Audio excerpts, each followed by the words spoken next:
Hi, welcome back. So I've reached 2,500 subscribers, which is as good a number as any to just take a look back at the various things that I've done over the past 5 years or so that have been really successful. So I've done 161 videos now. That includes 3 Advent series, so that's 72 videos all on its own. And I'll show you which ones were the most successful.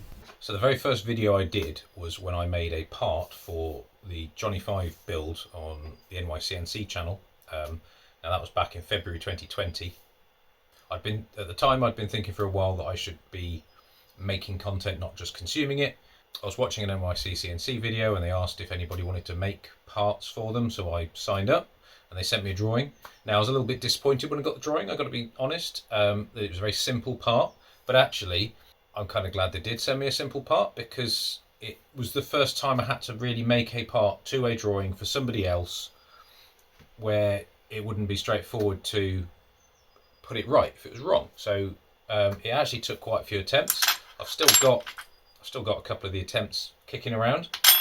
But the good news is the last Johnny 5 video that NYCNC put out, I saw my part mounted to the head assembly, so I now know where it goes. And maybe one day it'll be a fully functioning robot. So that Johnny 5 video's done reasonably well. It's got 2,500 views thereabouts. My most successful video, believe it or not, was my video about this DRO that I bought. I actually did 2 videos. One where I unpacked it and sort of just worked out how it all worked, and then another video where I installed it. The one where I unboxed it is 28,000 views, which is quite a lot of views. Although interestingly, it's not made me the most money. The videos that have made me the most money are the videos I've done on the CNC machines, making those work with Fusion 360. They seem to have done the best. I've been monetized for about nearly 2 years, and I made about £300. So won't be giving up the day job anytime soon.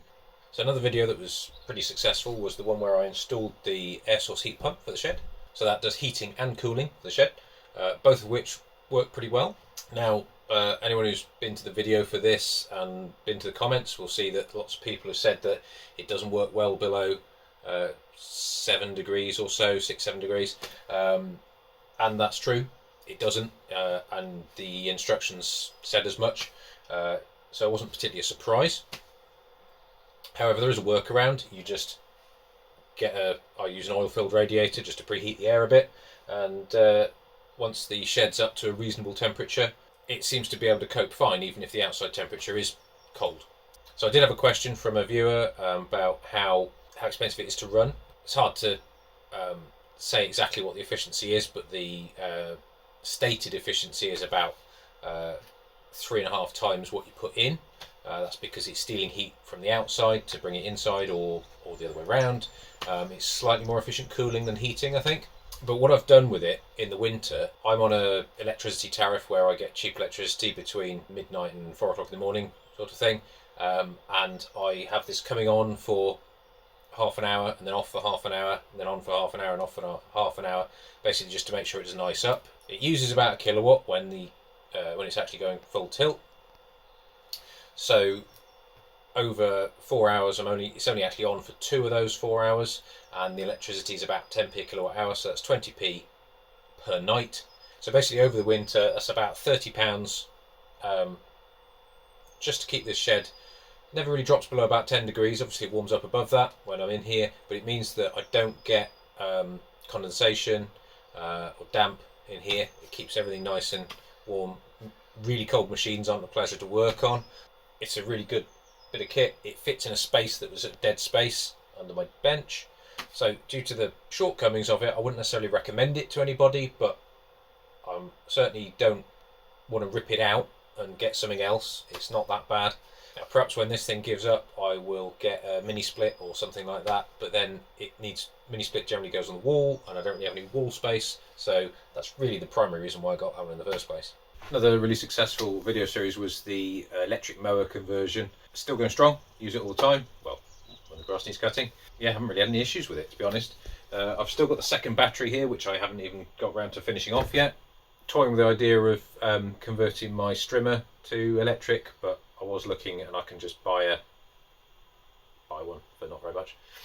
Now I don't do a whole lot of welding on the channel, but one of my early projects was a parasol stand for outside. Using this welder, it did a bit of aluminium welding, which I hadn't really done before, and it actually turned out really well. It's still in one piece. None of the welds have broken. It's still being used, so I'm really pleased with that one. And finally, a compressor. Now, I made a few videos on that, where I rebuilt sort of a homemade compressor that I'd made with fridge compressors, nice silent one. Got a new tank for it, built a shed outside for it, so it now lives just the other side of this wall.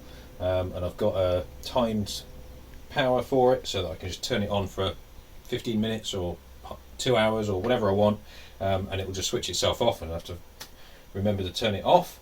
And it's really handy having the air just for the two machines here. I do need to put in some extra air lines for the CNC machines, which are over there. But that is probably one of the biggest quality of life improvements, other than the heating and cooling. Definitely cooling in the summer is good, that I've done in this workshop. Yeah, it's really indispensable. So that's the most sort of successful projects that I've done, I'd say. I mean, there's many others that have, generated lots of interest and so on. And I've got lots of part finished ones to finish off. So hopefully be getting round to doing some of those. I've obviously got the CNC machines here. As you can see, there's a reasonable amount of chips on the lathe there. I have been doing a little bit with that. I'm still not very good at it. The mill, going to do a video on that, because there's some work I've done on that, which is hopefully vaguely interesting. So there's plenty of variety of projects still to come. So let's see if I'm at 5,000 subscribers in another 5 years' time. Thanks for watching. See you next time.